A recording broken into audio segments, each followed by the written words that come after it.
ओम शांति। आज बाबा के 5 तारीख के महावाक्य हैं।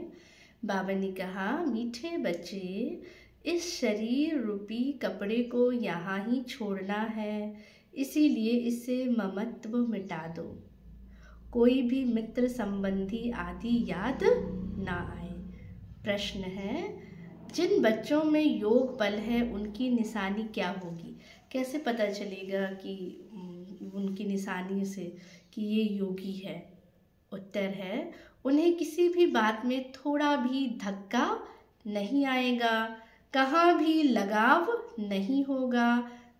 समझो, आज किसी ने शरीर छोड़ा तो दुख नहीं हो सकता, क्योंकि जानते हैं इनका ड्रामा में इतना ही पार्ट था।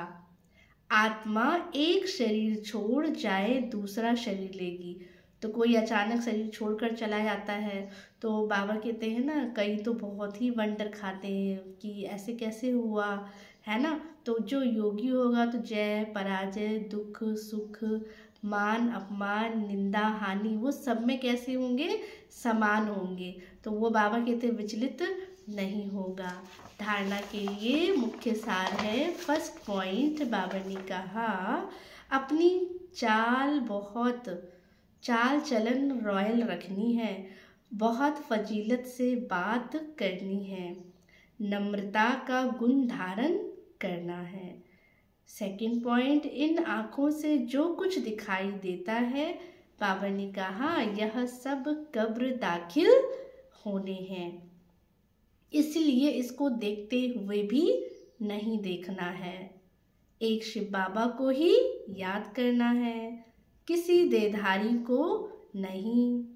वरदान, मास्टर ज्ञान सागर बन, गुड़ियों का खेल समाप्त करने वाले, स्मृति सो समर्थ स्वरूप भव। जैसे भक्ति मार्ग में मूर्ति बनाकर पूजा आदि करते, फिर उन्हें डुबो देते, आप उससे गुड़ियों की पूजा कहते हो। ऐसे आपके सामने जब कोई निर्जीव आसार बातें ईर्ष्या, अनुमान, आवेश आदि की आती है और आप उनका विस्तार कर अनुभव करते या कराते हो कि यही सत्य है, तो ये भी जैसे उनमें प्राण भर देते हैं। बाबा कहते हैं ना, जो निर्जीव चीज़ें हैं, जो व्यर्थ है, उसमें हम क्या करते हैं? प्राण भर देते हैं। फिर उन्हें ज्ञान सागर बाप की याद से बीती कर स्व उन्नति की लहरों में फिर डुबोते भी हो। लेकिन इसमें टाइम वेस्ट जाता है। पहले तो बाबा कहते हैं गड़े मुर्दे उखाड़ते हैं, पुरानी बातें करते हैं, जो निर्जीव चीज़ है जिसमें कोई जान नहीं है, लेकिन हम उसमें जान डालते हैं, फिर हम उसमें निकलने की कोशिश करते हैं, तो टाइम वेस्ट हो जाता है। इसीलिए पहले से ही मास्टर ज्ञान सागर बन, स्मृति सो समर्थी भव के वरदान से इन गुरियों का खेल समाप्त करो। स्लोगन है, जो समय पर सहयोगी बनते उन्हें पदम गुना फल मिल जाता है।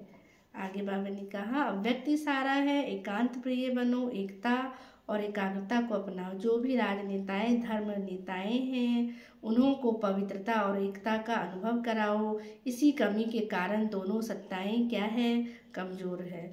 धर्म सत्ता को धर्म सत्ताहीन बनाने का विशेष तरीका है पवित्रता को सिद्ध करना। तो बाबा कहते हैं पवित्रता को क्या करना है? सिद्ध करना है। राज्य सत्ता वालों के आगे एकता को क्या करना है?